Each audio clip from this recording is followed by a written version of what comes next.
Работен семинар за медиците от филиалите на Варненския център за спешна медицинска помощ се проведе в университетската болница Света Марина.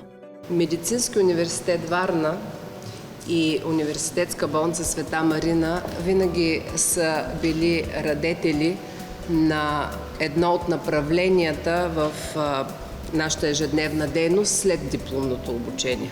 Традиция е от години Центъра за спешна медицинска помощ и университетската ни болница, както и Медицински университет Варна, да имат общи събирания и да работят в това направление усъвършенстване на медицинските специалисти. Участниците в семинара се запознаха с интересни и ползотворни презентации, подготвени с цел актуализация на поведението на медиците при спешни ситуации.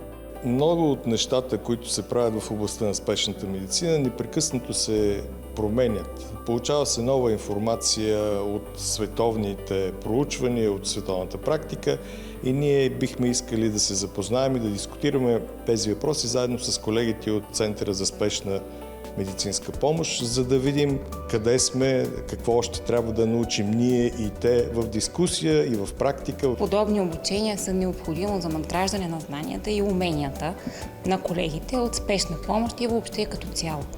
И считам за много добро начало на подобни събития, тъй като именно от колеги за колеги са най-практичните учения, които могат да се случат в сферата на здравеопазването. Целта е, разбира се, да повишим нивото на здравната система. В рамките на едно денонощие само във Варненския филиал на Центъра за спешна медицинска помощ се обслужват около 50 адреса. Координацията с университетската болница Света Марина е отлична. Ние сме в изключително добра координация и практическа, и теоретическа, и по телефона, и в личните си контакти. То няма как и да е иначе, защото спешната помощ не търпи отлагане. Лекторите, които се включиха в семинара, са хора с богат опит в спешната медицина.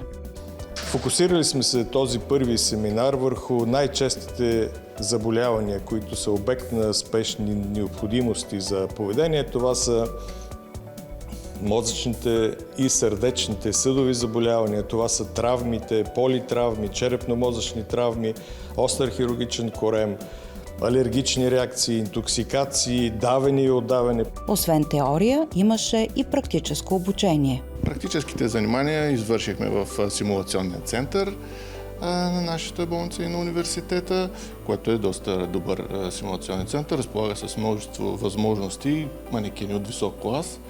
Тук успяваме да демонстрираме възможност за кардиопулмонална ресусцитация, симулация в реално време на различни ситуации, които в практиката не винаги можем да демонстрираме на момента.